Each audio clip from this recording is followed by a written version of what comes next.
We're doing good. No one asked us that. We're doing great. Thank Amazing. you. Yeah. Amazing. All right. So welcome back, guys. This is our fourth workshop. Sorry, I've been studying for accounting. I'm getting my numbers mixed up. But fourth workshop with Mr. Shai Palavani, our marketing workshop. So let's just take in what he has to say. And at the end, of course, we have a lot of information to share with you guys. So really stay tuned for that. Sydney, you want to share anything? Actually, yeah, just to get started, I believe Kathy wanted to lay something on you real quick. Yep, so you'll probably get more information about this, but eventually we'll have to get like a brief description of your business to put in the brochure if you make it to the final day. So just keep that in mind, and we'll probably send more details in the coming emails. So yeah, you guys have been great about letting us know when the names of your business ideas, as they come along. You've been great with emailing us. That's just to say that a short description and then the final name. Okay? All right, so without further ado, Let's Mr. give it up for Shai. Mr. Shai Palavani.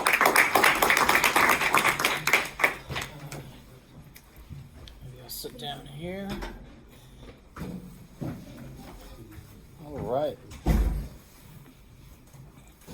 My name is Shai Palavani, and I am a local entrepreneur. I'm very excited to be here to share my story, get you guys excited about startups. First, big kudos to the professors in the room and you guys for taking the step to want to do entrepreneurship. A lot of people aren't doing it, so you guys took that big step, and you have the support system here that helps educate you on how to make it happen. And you can't beat that. You got to take advantage of every opportunity, learn as much as you can, and hopefully this workshop is one of those examples where hopefully you guys leave with a lot of great takeaways. My background real quick, I've started 2 startups. One's a company called LiveSafe. It's a crime reporting mobile app. So think about what you would put in a crime reporting mobile app on your college campus. It's the blue light in your pocket. It can send anonymous tips. You can take video picture. You could have a safety map. You have communication with different departments on campus. And that has really spread on college campuses. I've got every university in Virginia and every university in DC using it. We have raised $22 million. I have 5 tech titan billionaire investors, such as the founder of FedEx. He invested in us, founder of AOL, and other great names have taken part of it. It's a mission-oriented company to help make the world a safer place, reduce crime, and because it has a great mission, it's done really well. People want to be a part of things that make the community better. So attracted great names, got great partners, a lot of great institutions using it, and also a great name, right? What's the name of the company? LiveSafe, right? Tells you what it does, you get a sense, great positive brand. And naming your company is very important, so I'll start there. You can change the name later, but naming your startup really gives it wings. Now you can talk to people about it, you can start sharing your idea with others. So very important to just name your idea. It gives you a way to talk about it with others, and you can always change the name later. But my advice on the name is make sure it makes sense. It tells what your business does, because you're just a startup right now. Nobody knows your idea or your company. So it's got to be something that will resonate when you share it with others. And you can always tweak it later again. Second company is a company called Hungry, which I'll spend a lot more time talking about. That's a company we created a few years ago, and that is a sharing economy for chefs. Much like Uber, chefs can jump on our platform, cook, and we deliver their food.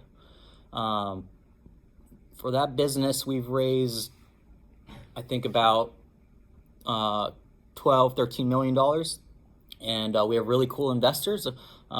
We have Jay-Z has invested. Usher, the singer, has invested in it. And then great food titans like founder of Whole Foods, Walter Robb, and founder of Honest Tea, Seth Goldman. He's also the chairman of Beyond Meat. And Ndamukong Suh, the NFL linebacker, is also an investor. So what does Hungry do? Hungry makes the lives of chefs better. So another good mission-oriented company. Traditionally, chefs don't make a lot of money. They don't do it because they want to become rich. They do it because they love to cook really good food. Unfortunately, most chefs have second and third jobs just to make ends meet. And it's also really tough on the family because they're working a dinner shift and you don't get home till really late at night. But with Hungry, we do office, breakfast, and lunch. So a chef cooking on our platform can be done by 12 o'clock and spend the rest of the time with their family and also make a lot more money. We have chefs on our platform that make $30,000 to $50,000 a month. We've been in business for a couple years. We've done well over $1 million a month in sales just the last couple months. So we've grown really quickly to get here. And we hope to double that by December, and it keeps growing. We started here in DC, now we're in 5 cities: Boston, Philadelphia, Atlanta, New York, the big cities on the East Coast. And then we're looking to raise more money to go into more cities for 2020. But that's Hungry and Live Safe. I'll pause there if you guys have any quick questions, and then I'll go into a bunch of advice on marketing, how to create a great brand, how to message it properly, and then what are the mediums that you can do, effective marketing, and show you Hungry's marketing to help inspire you guys. But before I go any further, any question on my background, Live Safe, Hungry? I also live in DC, and all my startups have always been in Arlington and Roslyn. Yes, sir. Do you have like an app development background, or do you outsource all that, or do you hire people to build your apps? Yeah, great question. I have 2 daughters. I would love for them to learn how to code and to be able to do development because I can't. So I've always had to hire people smarter than me to code it.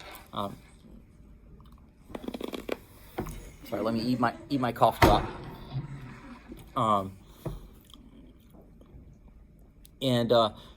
It'd be nice if I could code myself. If I have a great idea, create a prototype, take it to investors, take it to friends, and say, is this a good idea? Let's keep making it better and better and better. So if you could code, it's a huge skill set. You guys are still in school, so I definitely encourage it. I'm a product guy. Come up with an idea, and then, which all of us can do, and just in a Word document, write up, I want the first page to look like this. I want to have these features, and then give those requirements or those blueprints to a designer, wireframe it, then design it, then give it to a developer to code it. Great question. Yes, sir. Can you say that last part one more time? Sure. So the process to get something done is, first I come up with the idea, type it up into a Word document. Here's what the first screen should do. Here's what the features should do. Here's what it should look like. And then I give it to a designer who will wireframe it, like on a napkin, or use some tech tools that exist out there to say, here's what the screen should look like, here's the login button, here's what this should do. And then we'll design it, make it look really pretty, put colors on it, make sure the experience is good.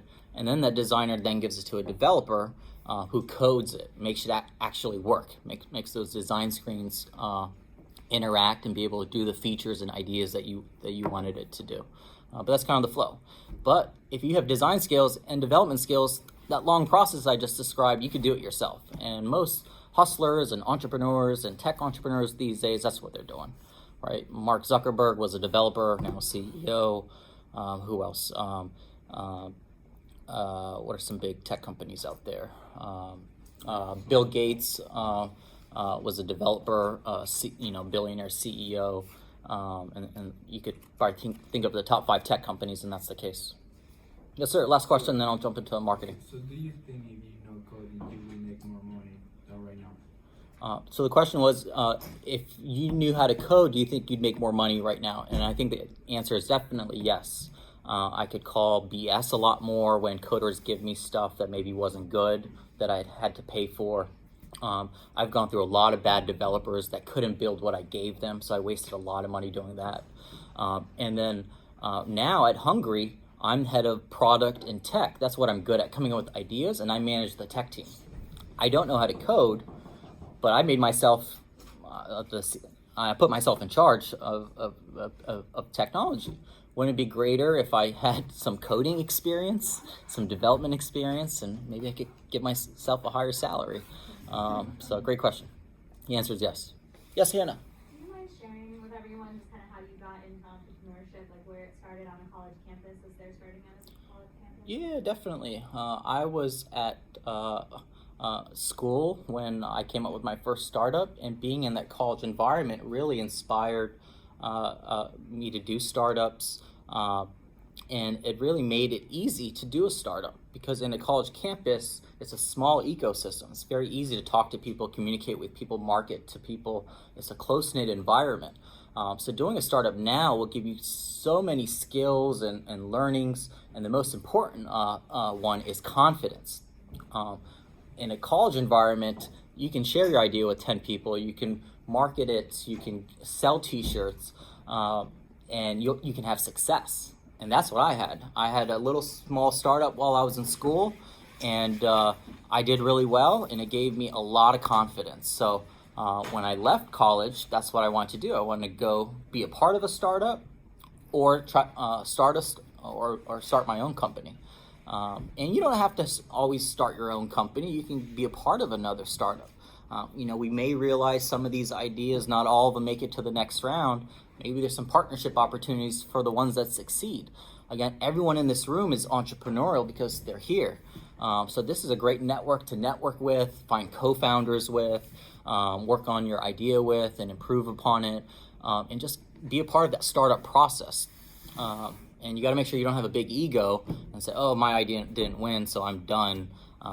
Right? You now lose out on all the learning. Go be a part of another startup and watch that process be impactful and learn as much as you can. For me, that was my experience. In college, start a startup, get that experience, go into the real world, try to get a big company job, see what it's like to be a part of a big company, then be a part of a startup that's succeeding to see what that's like, be a part of one that's working, and then lastly, go try my own. And you're going to fail at your first one, and you're going to fail at your second one. So just know that. And then if you go through that experience, hopefully you'll do one that can provide income and opportunity for yourself. You don't need to be the next Mark Zuckerberg or Bill Gates. You don't need to be a billionaire. Now, you guys are young. That's what you guys think you want, and you will work hard at. But you can make $1 million business and feed your family and have a great life here in the DMV, right? So it doesn't need to be $1 billion hit. So these ideas you come up with could be great for just sustaining, paying your college tuition, just making a great living. So look at it that way too. So it doesn't have to be like a hit or miss. Where do you find those huge investments? Where do I find those huge investments? Okay, great question. And then I'll jump into marketing, and I promise I'll leave a lot of time for more questions. I think the best thing is to answer the questions you guys have so that you guys get exactly what you guys want. So I love the questions. Think of really good questions, and ask me at the end. We'll leave a good amount of time to do that. Great question. How to get all these big names? I didn't do it by myself. I had co-founders. I have 2 really, really good co-founders that I've done both the businesses with, and one of them is our CEO, and he's the guy who goes and helps get the funding. He's got a great network. He's raised $100 million in his lifetime. And then me and the other co-founders, we've learned how it's done now as well. And one great, learning and aspect to it is if you get one big name, it helps attract the other big names, right? So maybe the first big name, you give them free advisory shares, you just play to their ego, and then over time, when you're ready for an investment, hopefully they write you a check, and then you use that one big name to go get the others. At Hungry, getting Jay-Z was a huge help. So how did we get that? He had created his first venture fund called Marcy Ventures, and we're the first investment in his new VC fund. And so we got networked into that, and was a great way in, as well as having his personal chef as an advisor early on. All right, let's jump into marketing. So Hungry, here's some marketing tips. You need a good name, right? You need to be able to tell the message very clearly to people. Sales, marketing is almost the same thing. And then I'm going to play a quick Hungry video. This is a video we just created give you a sense of what Hungry does. So in a couple minutes, do we tell the story well? And marketing now is storytelling. That's the cool, hip way everyone talks about marketing now. You want to not just try to say, hey, here's an ad, $50 off, be a first-time customer and try this. You want to be, hey, we're Hungry, we're changing people's lives, making a huge impact, and we're great. You want to do some storytelling. You want to tell the story of Hungry, how it started. You want to tell the story of the chefs. So I've got a couple of videos that will tell the story that I'll play. We'll play one right now, and then we'll show a couple things, then I'll come back and show a chef video. And speaking of hungry, if at any point you guys are feeling a little parched or hungry, please grab something. This is for you, okay? Hungry is totally different than anything else in the catering world. What we are is a platform that connects companies with great local chefs. When they order from Hungry, you've got the opportunity to get food from an executive, independent chef who's handcrafted your food that day. Hungry delivers it, sets it up beautifully, and you get an experience that's my brother. connected directly to a chef versus a restaurant and just some very basic sandwiches. Yeah, so it's really exciting chefs on our platform. We have former White House chefs and James Beard chefs. We have Chop Champions and Food TV Network stars. Former personal chefs of folks like Pitbull and Will Smith and the former executive chef of the Taj Mahal in India. So it's really amazing the variety and the depth and the quality of chefs you can find on the Hungry platform. What excited me about Hungry was this idea of economic empowerment to these chefs. At some point, you want to be an entrepreneur, you want to own your own business. The barrier to entry right now is really high, especially in New York where I live. Rents are through the roof, labor's really high, and margins are razor thin. The platform that you're providing at Hungry is really great because the barrier to entry is really just finding that shared kitchen space that you can get into and cooking. You're running sales, you're running billing and dealing with all that. It takes a big burden off the chef. It's an amazing relationship between Hungry, who provides all the opportunity, and the chefs who are executing and doing exactly what they've been trained on doing and what they love to do, which is cook really amazing food. Hungry provides incredible reliability with a VIP level of service. We own the entire delivery process with our chefs, and so that helps make sure it's always on time. We provide everything from setup to cleanup. We also focus on improving the lives of those that we touch in our local communities. So we have a commitment to sustainability. All of our Hungry caterings are made of materials that are recyclable or fully compostable and biodegradable. And we also have a give back program where for every 2 meals our clients order, we provide a meal to help fight hunger in the local community. It's pretty cool, right? You can tell me if it wasn't cool. So yeah, I can go through those slides, and if you don't mind, you could help me. Is it this one? Yeah, the next tab over. That one up there. So I asked my head of marketing, Sarah, to give me her marketing slides to help me give this presentation. So let's go through it. So here's the different ways Hungry does marketing. We do email marketing. These are the mediums, right? Storytelling is really important. So as I show you these different components, storytelling will be the theme. So email marketing is big, right? Anyone can put together a really well-crafted email for very low cost and reach their targeted audience. So that, I think, for us is number one marketing method. Send all the office admins, everyone that works in a company, new menus, new chefs, right? Makes sense. So email marketing is very powerful. Social media, you want to have good brand awareness on social media.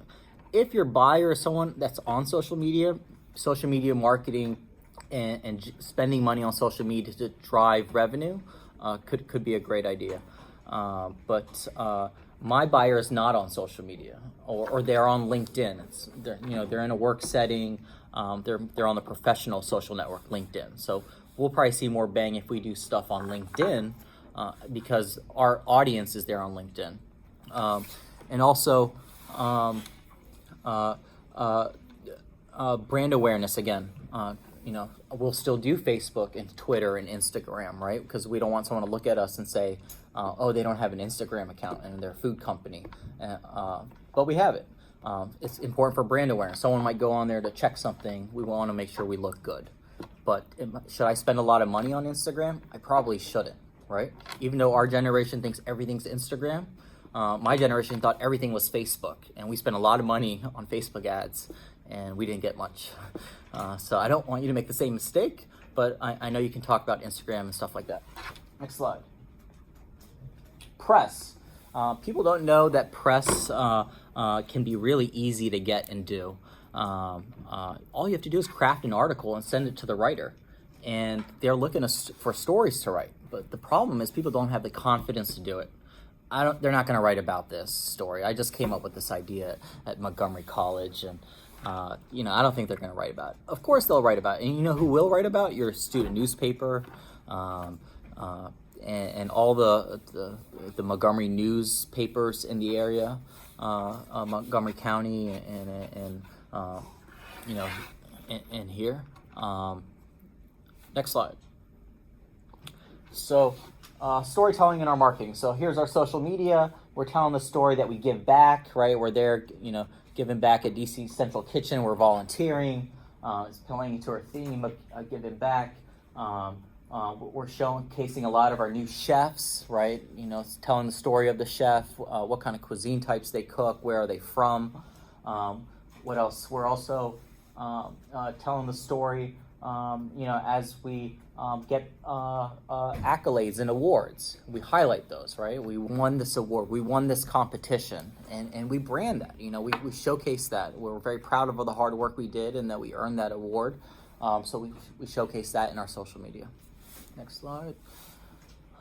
In our homepage. So if you go to tryhungry.com, which we were just on to play that video. We'll watch another video here in a second. But we're telling the story again. We're saying what our clients should say. We're telling you what industry leaders are saying.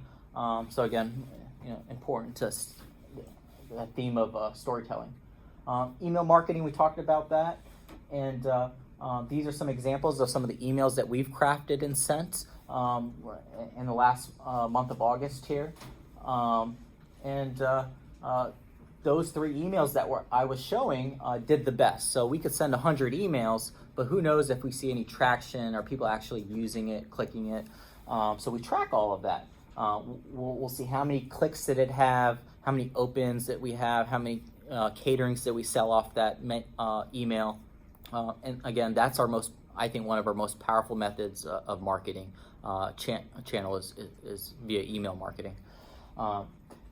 And again, allows us to tell that story over and over again. I can send you an email every Monday or every time we have something exciting to share. Next slide. Each of those emails is tracked. We had 14% to 17% open rate. I don't know what industry standards are. I think they're about 4 or 5%, hopefully. So I can say this is pretty good.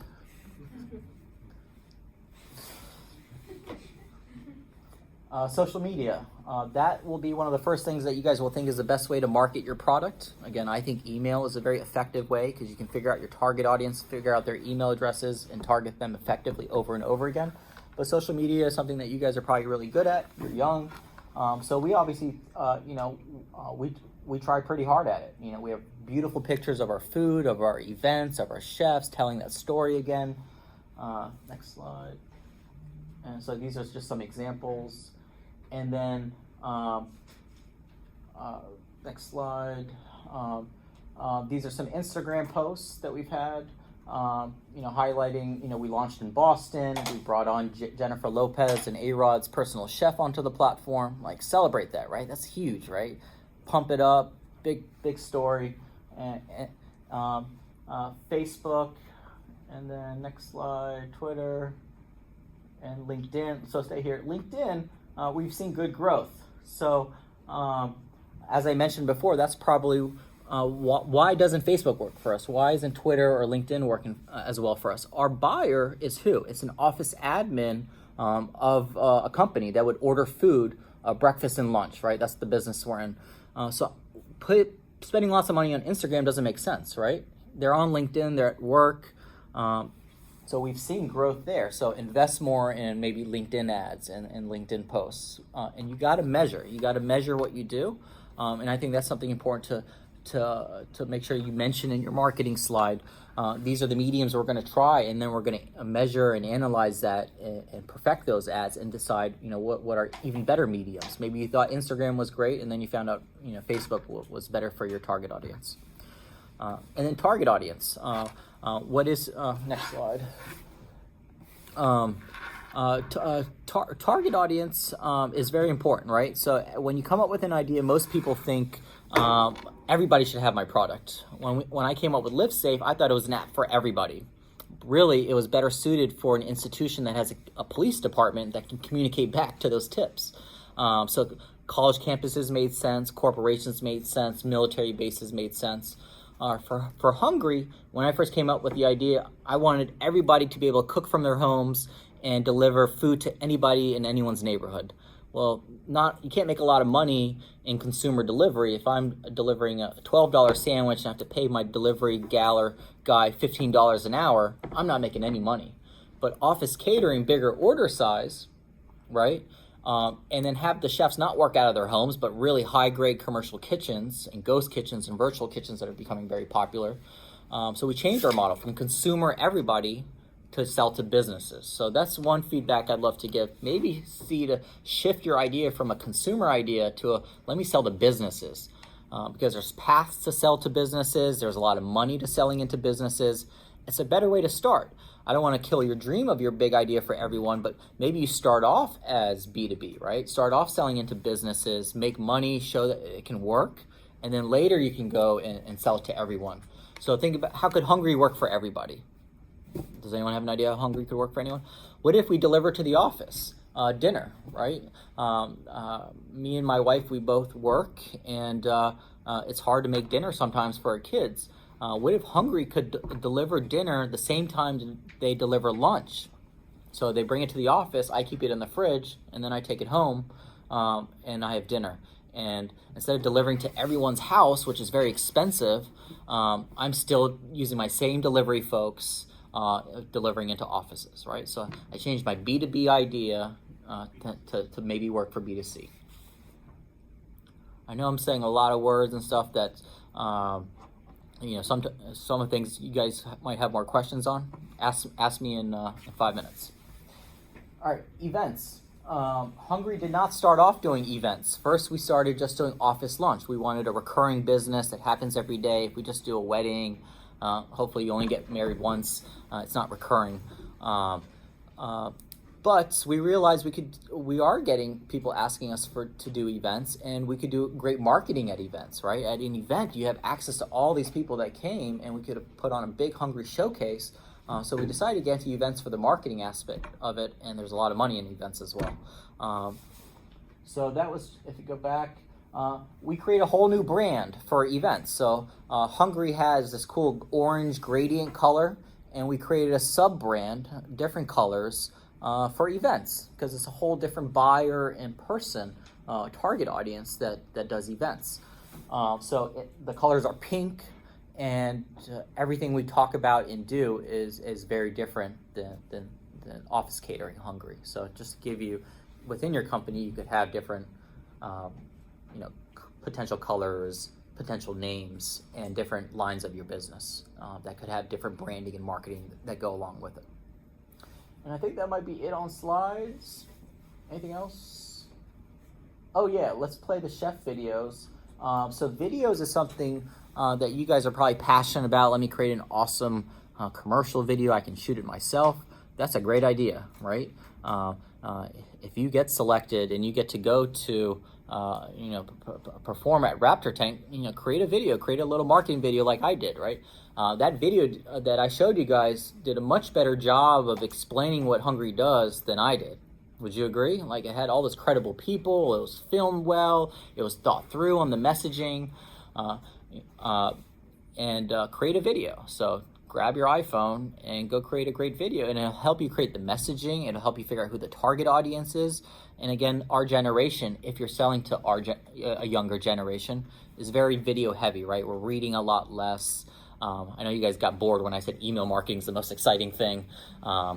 but it is. But videos, we can, in our email marketing, we can have great videos, right? Great storytelling videos. So now that we've raised some money and we're on a good growth path, we've had opportunities to spend some money on creating great videos. So we now have 9 chef videos on our homepage that we spent some money to create, and it just went live a couple days ago. So our homepage is now video heavy. So trying to be cooler, trying to keep up with how people look at things and view things. Last couple of years, I don't think I talked about video much, but we've embraced it recently. So let's see what if we can show any off to inspire you guys. So these are the videos off the homepage, and then are there any other? Okay, and let's go to the homepage if you don't mind, and we will play Chef Chris's video. If you scroll down a little bit, he'll be the first video at the top left. Scroll a little bit lower, higher. The chef videos, higher. There you go. That one. So see how compelling this is to watch this chef's story and then think, would I order his food?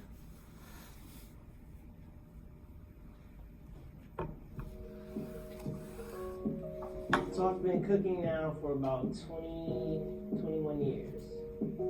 I won Cutthroat Kitchen on Food Network. I learned the basics of cooking from my mom, and that's kind of where I got the cooking bug. So I've cooked for President Bush Sr. on the USS Harry S. Truman. I've cooked for Bruce Willis, Cuba Gooding Jr., Cisco, and yeah, I did his birthday party. I've cooked for Jada and Bobby, Alton Brown. I have been homeless before, so I remember those tough times. I was sleeping out of my car, and just making my way back up the ranks was really an accomplishment. I look back at those moments and say, wow, if you put your mind to something, you can achieve whatever you want. Is that good? Yeah? Good. All right, and then let's look at the next slide.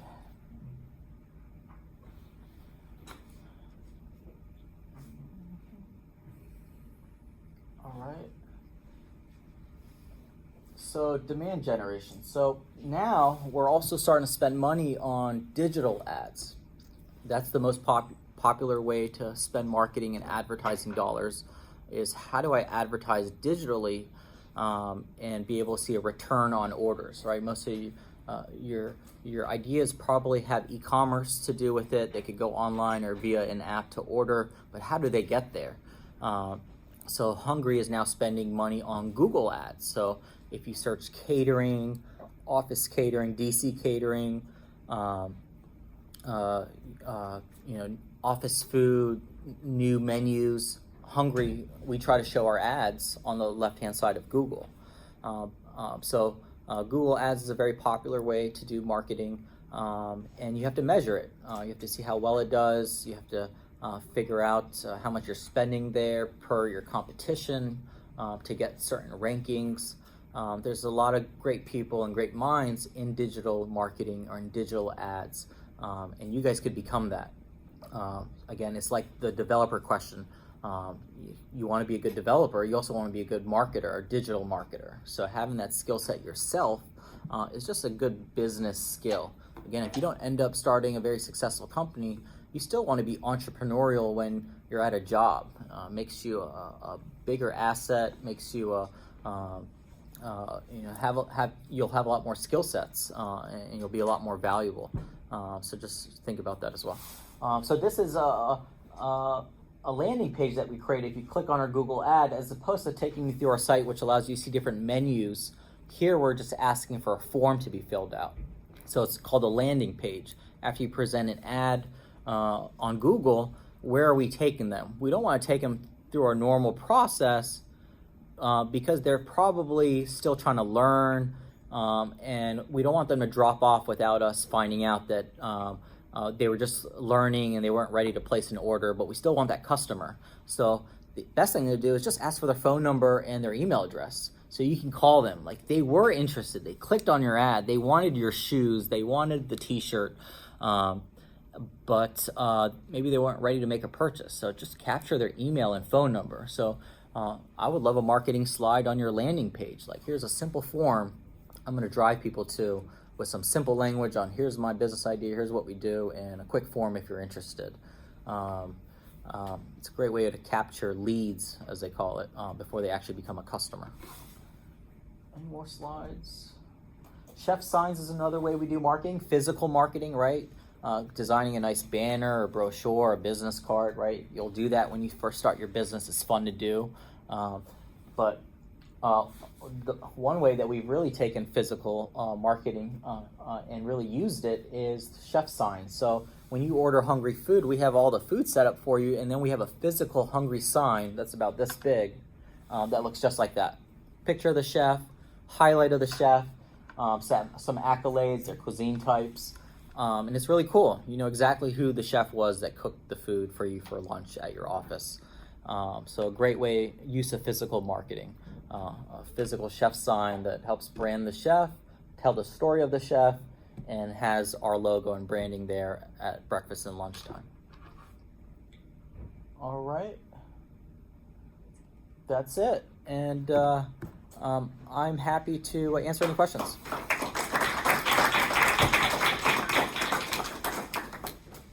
Yes, sir.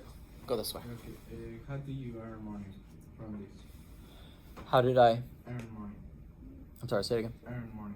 How did I earn money? So great question. So Hungry is the chef, it's a 50-50 split with the chef. The chef says, hey, I want to sell this sandwich for $6. And the chef needs that because of their ingredient costs, their time to cook it, their profit.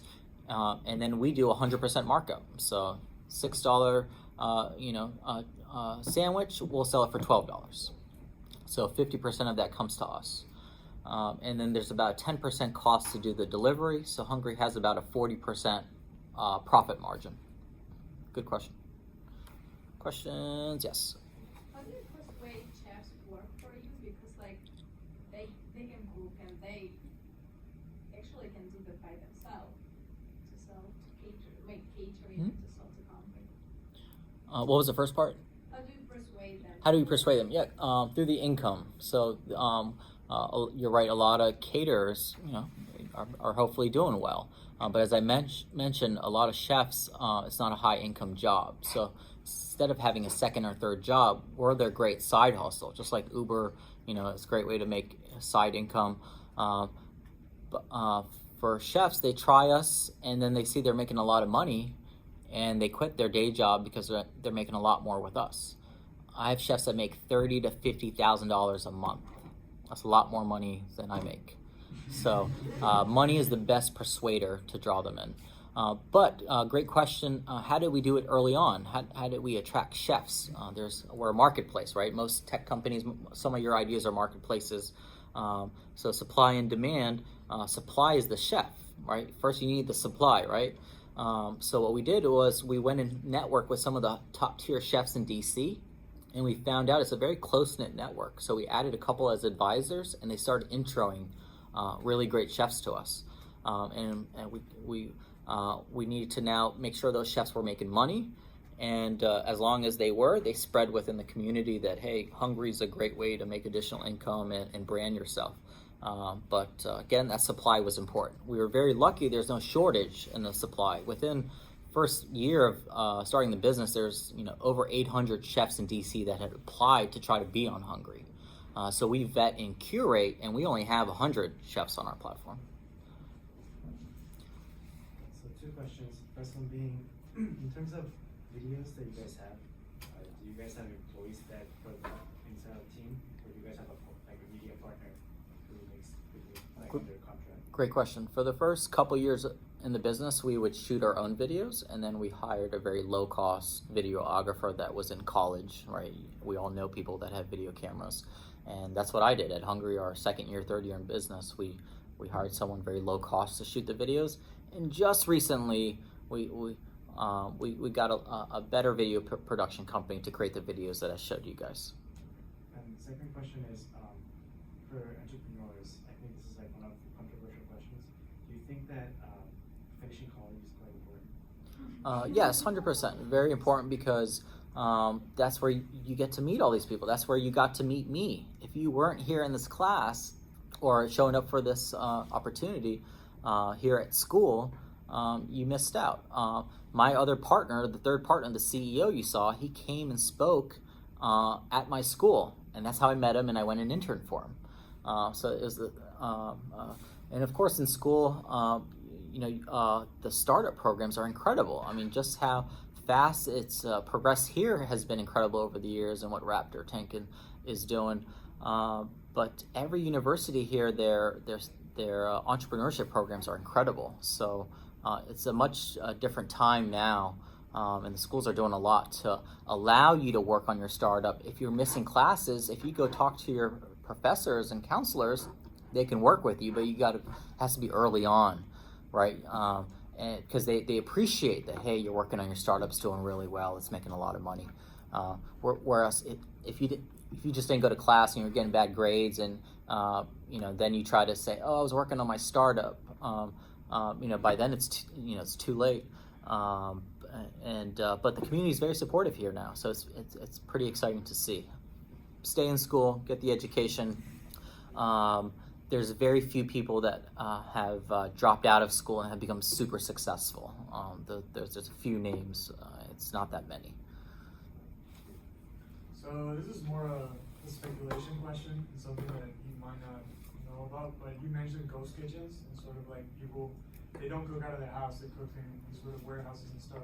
Going to New York, I saw a lot of warehouses that they're mainly like that, they're renting workspace. Do you think that's sort of the future of workspace in some way? Yeah, I think it's an advancement in the food system that's happening. You're seeing even the big restaurant chains want to go be in those ghost kitchens because they don't have to spend the money on the staff and stuff, and they're doing a lot of delivery, like so Sweet Green, and I've seen others are doing virtual ghost kitchens, as they're calling them, where you just don't have a staff or a customer storefront. So it is interesting. The food truck revolution is what led to them, because you can't just actually be cooking in the food truck, you have to be working out of a commercial kitchen. So when we first started Hungry, maybe there was a couple shared kitchens in DC. Now there's like 10, and now in every city they're like the hottest thing. Is there a question here on the side? What's your plan for scaling the direct consumer? Currently no plans, because thankfully business is very booming and keeping us very busy, just making sure we're executing well, right? You can have a great idea, then you got to get a team to help you. You got to get a product, do it well, and then you got to execute. You just got to do well. And so because we're focused on our path, we're not thinking about that. But I did share the idea that it could be a potential, but I don't think it's something that we're thinking about. But happy to answer a question as it relates to your startup around it, if that's helpful. No. You're okay? Okay, great. How much do you spend on marketing, and has it changed over your company's lifetime?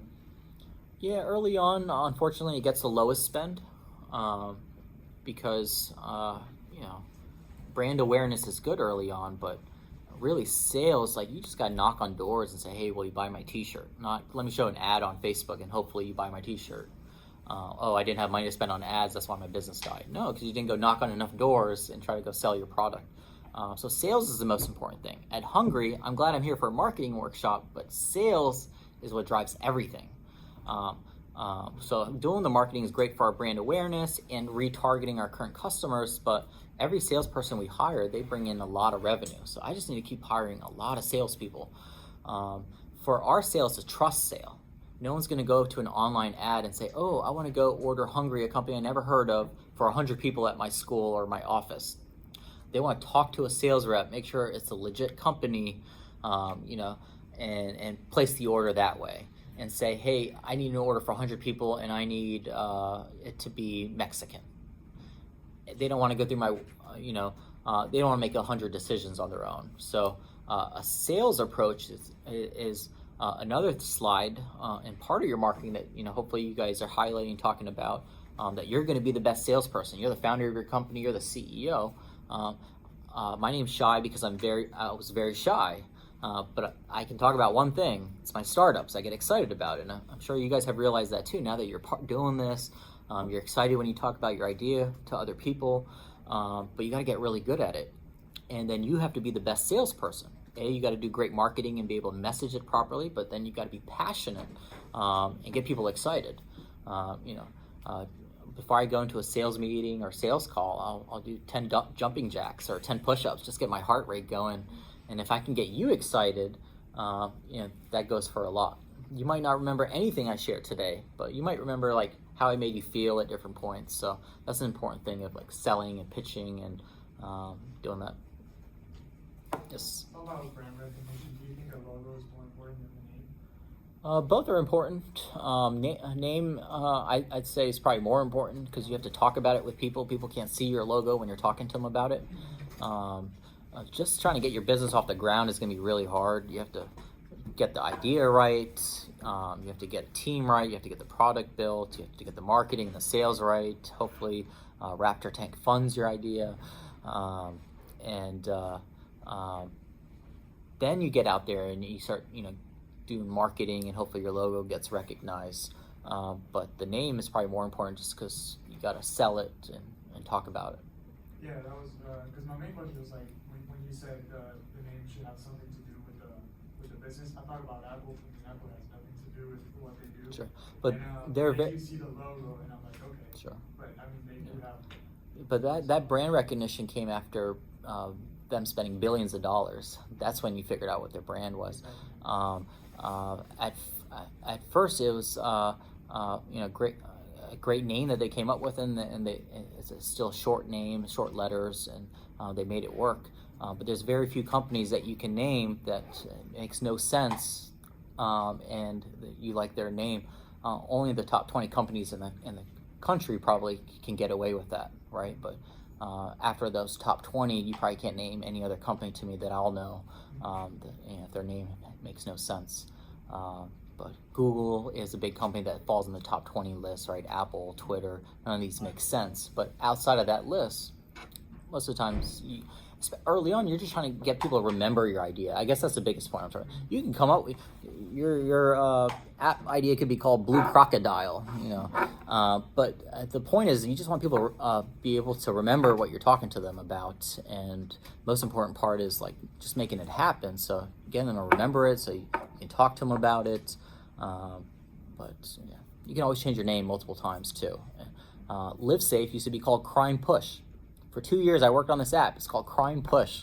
It's a horrible name. But we changed the name. It's called Live Safe. It's beautiful. Hungry had a different, had tweaks to the name too. We don't own Hungry.com, so we own TryHungry.com. We still call ourselves Hungry, but our website is Try Hungry. So, Hannah. So what about like the companies that like name themselves after their founders, like Ford or Dodge?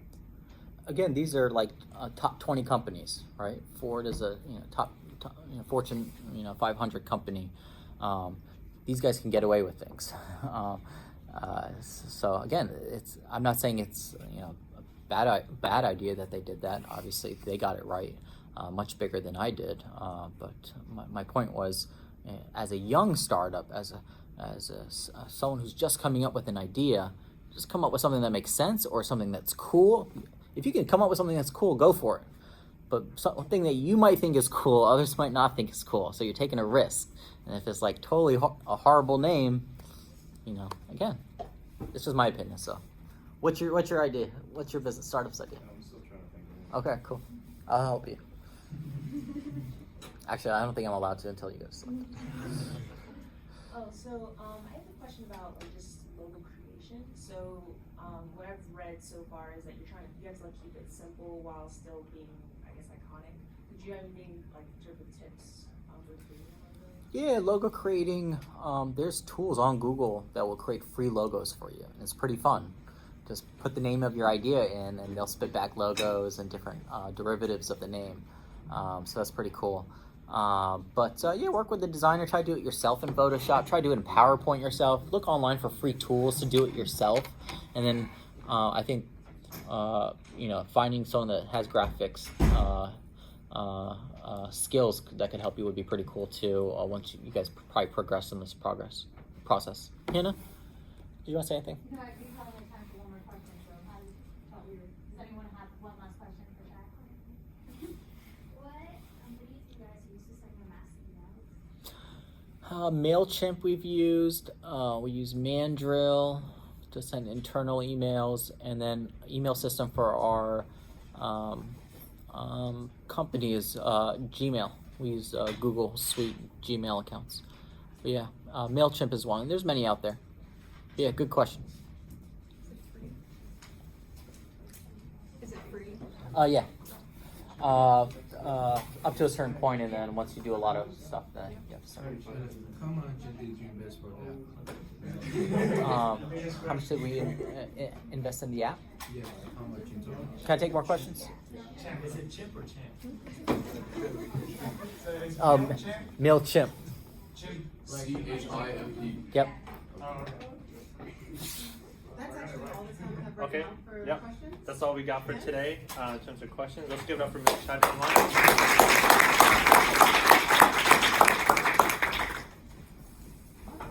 Okay. Hope this workshop was really helpful. Yeah. Yep. So we got some cool things for you guys. Well, just one thing. It's a shirt. A Raptor Tank shirt that I'm wearing right now. It looks pretty good on me. I know. It'll look good on you too. I promise. Now that we're talking about marketing, hopefully you'll understand a little bit better why it's so important to sport the shirt, be excited about it. I'm Yep. excited about you guys. Hopefully you're excited about us. There's some other things that we wanted to get out of the way too. Yep. So I know you all had a lot of questions about the actual presentations. That's going to be your slides and whatnot. One of the questions was, when should you have those in? You guys should have been kind of cultivating that since the beginning. We're just trying to remind you because qualifier day is going to be coming up. So that initial draft needs to be sent to us by November 3rd. I believe that's a Sunday. Yep, mark it on your calendar. November 3rd, that's a Sunday at 12 p.m. And important to note that any late submission will not be able to present at the rehearsal. If you can't present at the rehearsal, you can present on the final competition day. This has been in you all's emails. There's also There's also an attachment there letting you know the size of your slides. If you plan on using slides, you can also use Prezi. Yep. Okay. And we're also going to be sending that reminder, the aspect ratio and the competition day and all those important days on the follow-up email after this workshop and going forward on all the emails. So just look at the bottom of the emails. You'll find all that information there. So there's no guesswork. Yeah. You had a question. Should it be in PowerPoint or it can be Keynote? I'm sorry. Should it be in PowerPoint or it can be a Keynote presentation? If you put it into Keynote, you can transfer it out into a PDF or PowerPoint, correct? Oh, So if you use, some of you like Keynote, just transfer it out, export it as a PowerPoint or PDF format. If you're using those, just be careful. Remember, you're near a huge screen on the event deck, so that's why you need to use the aspect ratios they're sending you. The bigger issue we have is if you're really excited about using Prezi. I love Prezi, that's wonderful, but it's online and the internet doesn't always work. You need to be able to load your presentation ahead of time, so you need to be able to download that Prezi format, and so that requires you to be able to download off the site, and I believe there's a charge on Prezi now to do that. It used to be free and now they charge you. So you just want to be careful if you're using Prezi about making sure you understand. If you're unsure, you can come talk to me or any of the faculty advisors about how to get it offline so that we can share it on the presentation day. We had another question. So in terms of presentation, what are the resources that you're going to give on the stage? For example, like are we going to have our laptop connected to the projector that we can access on stage, or will it be like a pointer? So your presentation will be loaded ahead of competition time earlier on in the day, so it's ready to go. And depending on when you're going on, we have a tech team that's going to pull it up on the screen for you and walk through it. You will have a clicker, so you can push forward on the slide when you're ready, and you can play a video or anything that you might have. So you'll have some control in terms of when you're changing slides, but we need to have that. We're going to ask for it from you well ahead of the competition day so we can load it for you. Yeah, and it's going to be the same for rehearsal too. We're going to ask you guys to send it to us ahead of time so that we can have it loaded up and you guys can present that. The other expectation that we're gonna have is gonna be wireless microphones. So that's why we say you have to be ready, get there a little bit early. We gotta put the little audio box on and get mic'd up for that. So we expect that's gonna happen again this year. Does anyone feel insecure about how these slides are supposed to look? Yes. Okay, thank you. I was going to say, if I was in your position, I feel the same. Does anyone remember what a landing page is? We talked about it today. Yeah. Good, because that's one of the things he had mentioned earlier that should be in your presentation, right? Things that we should be keeping track of. If you are concerned about that, I just want you guys to keep in mind, we do have previous years of Raptor Tank online on YouTube. You can see their slides, okay? So take a look at them. Yep. You We know? actually have the whole competition that you guys can go watch. Yeah. Yeah, take a look at them. Yes, what's going on? What's the time limit for each presentation? Is there a time limit? Awesome question. It's gonna be 5 minutes. 5 minutes?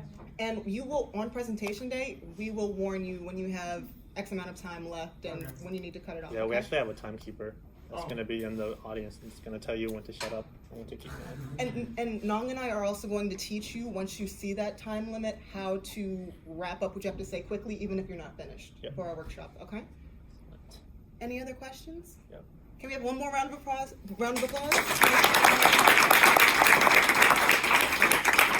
Yes. Thank you. That was so great. I talked so much about the video production, which we had lots of students do. They're awesome. It's a good way to show everything, but you need to be careful if you're putting music behind it. Keep in mind that they have this both on public television, they have it online, and they do it on Facebook Live. There's copyright issues if you use too much of a song. So if you really want to have some songs in the background, make sure it's under 30 seconds. Okay? If you're concerned about any of that, you can just reach out to me or the team via email, and we're happy to make sure There's a it's sheet contact, that so you don't says run into that. any issues like that. Next to the And the video is actually part of your presentation time. You can't show a 2-minute video and then present for 5 minutes. Okay, so I'm just gonna ask for you guys to come up here. We're gonna check you off as well once we get you your shirt, okay? I'm so excited. I just want to remind everyone, Shai is amazing. He helps so many of our students. He's actually hired a lot of our students. He is wonderful, a great support system. He is one of our judges. Some people leave You guys workshops give are out not your going to shirt. be at the judging day, at competition day. He is going to be there part of the competition day. So good news, friendly, nice face, right, that you can look at to help make you less nervous.